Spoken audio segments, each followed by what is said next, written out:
What's up, you guys? I've already put out one video about Edward Snowden, but what I've done now is I've written a full 2,200 plus word article on Edward Snowden, which you'll be able to read published at the link below. But I recognise that some people might be intimidated by its length, or that some people just simply prefer to receive information via videos or audio. So you can take this video as kind of like a radio show or podcast, because what I'm going to do for you guys is read my entire article. I also have another article that I've written on the Woolwich terror attack over in London. I think I'm going to do another video exactly like this, kind of like a podcast, radio show kind of thing, where I just read through the article for you guys. So look out for that in the coming days and weeks. But for now, let's get started with my article on the reality behind Edward Snowden. Over the past week, many have embraced Edward Snowden as a hero, including a vast majority of people who purport to be in the alternative media, who would usually question what the mainstream news corporations present to them. Numerous questions and concerns have been raised, albeit by a vocal minority, about the reality of what Snowden represents. Those who would usually be the ones to join this vocal minority in search for real answers, namely the aforementioned majority of alternative media personalities, appear to have been duped into jumping onto the latest bandwagon hero, along with large numbers of a naive general public. Edward Snowden's leaks and scandals can be explained as a highly sophisticated disinformation project of the highest order. Disinformation being defined as false information deliberately and often covertly spread in order to influence public opinion. Historian Dr. Webster Tarpley has noted that in 1620, a Venetian intelligence official recommended saying something good about a person or institution while pretending to say something bad. Tarpley provides the example of criticising a bloody dictator for beating his dog.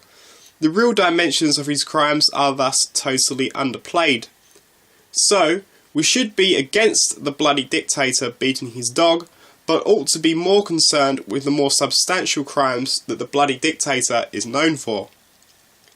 The scandals provided by Snowden are of an equivalent standard to the example of the dictator beating a dog. While we should be against unwarranted spying, this new scandal looks to distract us from the greater and significantly more important context of global affairs that are currently focused on Syria.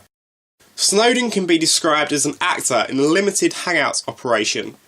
Limited hangouts are described as when an intelligence agency resorts to admitting, sometimes even volunteering, some of the truth, while still managing to withhold the key and damaging facts in the case.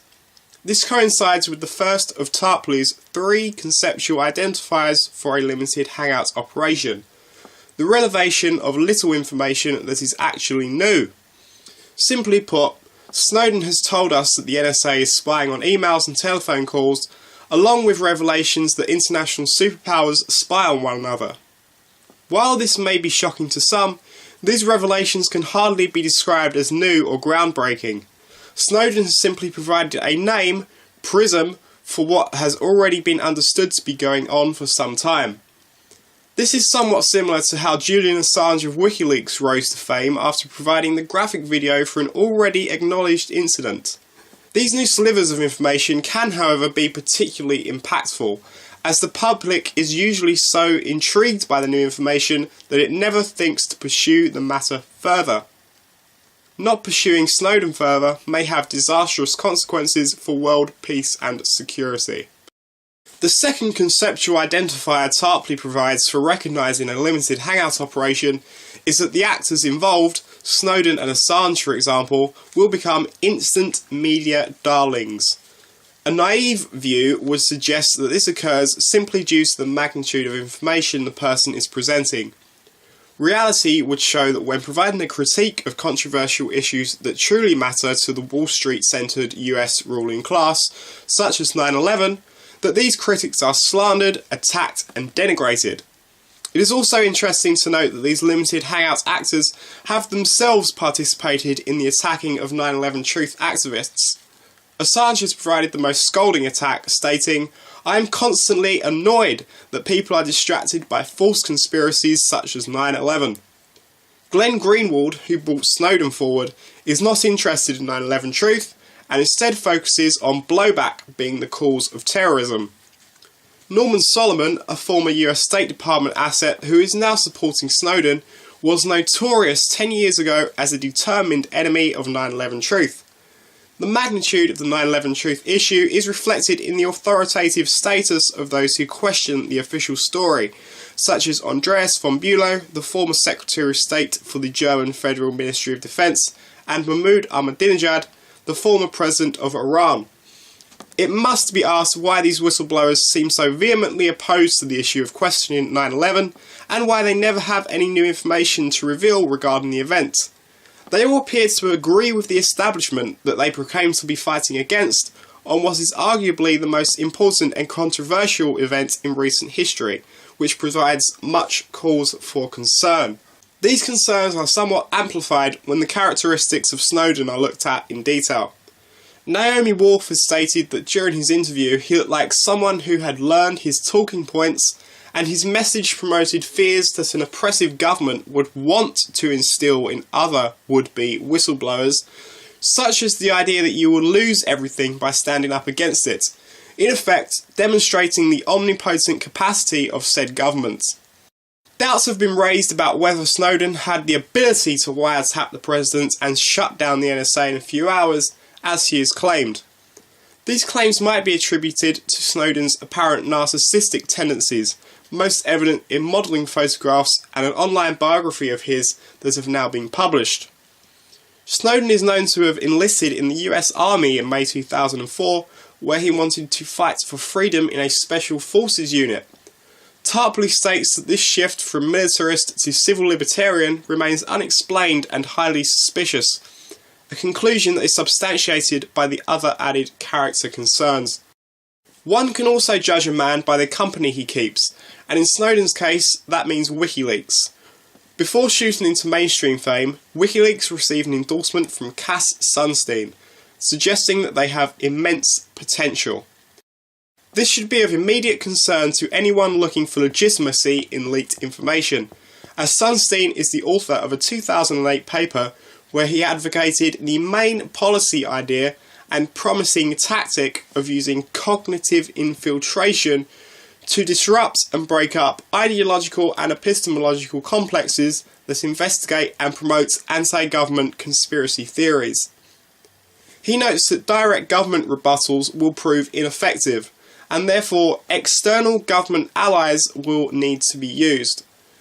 Assange appears to fit perfectly into the role of an external government ally. His attack on 9/11 conspiracy theories, as documented earlier, appears to be an example of Sunstein's cognitive infiltration tactic in action, as the information he leaks looks to distract from greater areas of inquiry. Now that the organisation is said to be working with Snowden, more questions of his legitimacy are inevitably raised. It is also worth noting that the founder of Cryptome and mentor of Julian Assange, John Young, denounced WikiLeaks in 2007 as a CIA front. Tarpley's third and final identifier for a limited hangout operation is when they are used to prepare large covert operations, which in the case of Snowden would be to advance an attack on Syria. This is evident from a number of key points. The first being that Snowden's initial revelations came on the same day that Qusair, a crucial rebel stronghold, fell to the Syrian army, enraging British and French imperialist warmongers.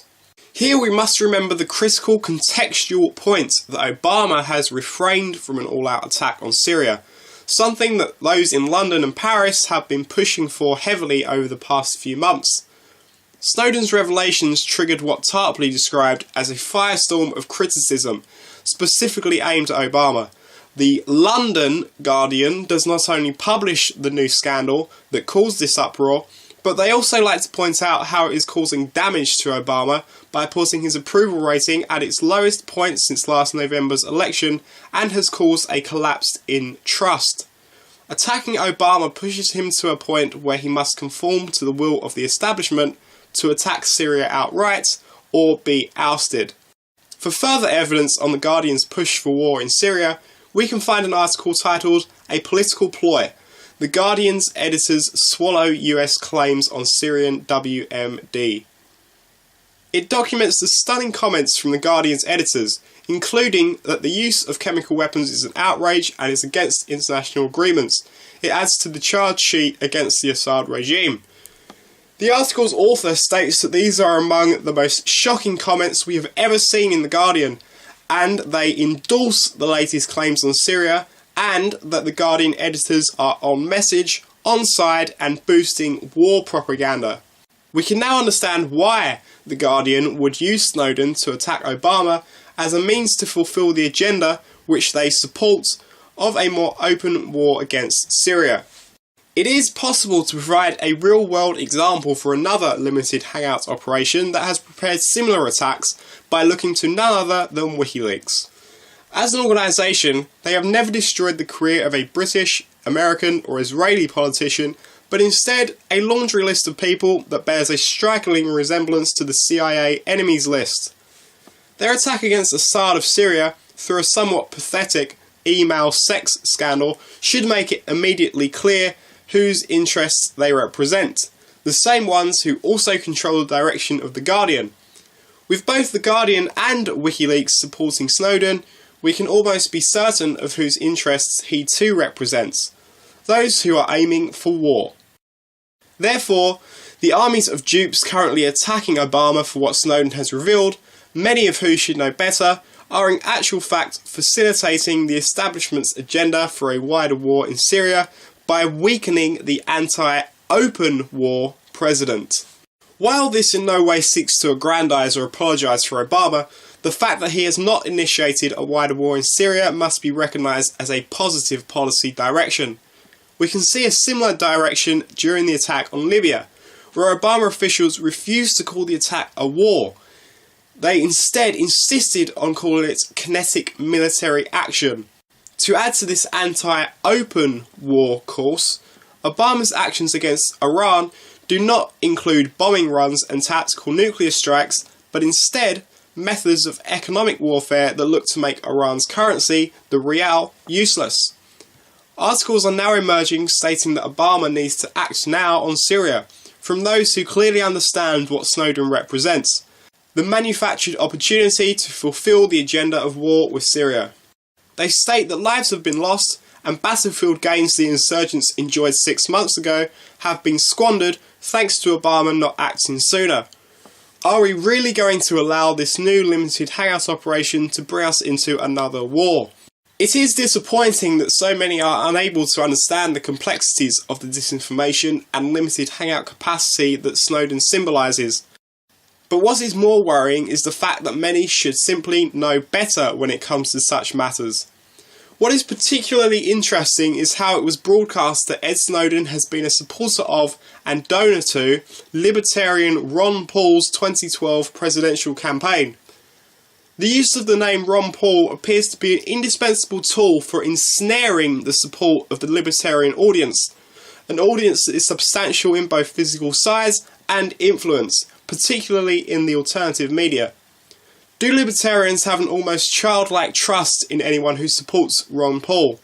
Would they allow this to blind themselves from the reality of a situation? It appears so, and also that the cunning minds behind the Snowden limited hangouts are well aware of this. To what degree could this phenomenon be truly exploited? This is surely the question on the minds of those with nefarious intentions for future disinformation and limited hangout campaigns. While we must be against warrantless spying, we must recognise the wider global context in which such scandals are presented to us. Remember the analogy of the brutal dictator beating the dog. This new limited hangout operation must be exposed as such in order to alleviate pressure on Obama, who is evidently attempting to maintain his Peace Prize winner image. Hopefully, that can reverse the current trend of forcing both him and the world into yet another unnecessary conflict. Snowden is at best a fool who was deceived into his current position. At worst, he may be said to be a double agent who is fully aware of the wider consequences of his leaks. Interestingly enough, Snowden recently came out and stated that Britain's GCHQ, the NSA of the UK, is worse than the US. Is this an attempt to shake the claims that Snowden is in fact a British-sponsored limited hangouts agent? Possibly. It would appear, therefore, as if we are on the right track. Following this line of inquiry may not only put us away from war, but also remove many people from a state of what can currently only be termed as terminal naivete or gullibility.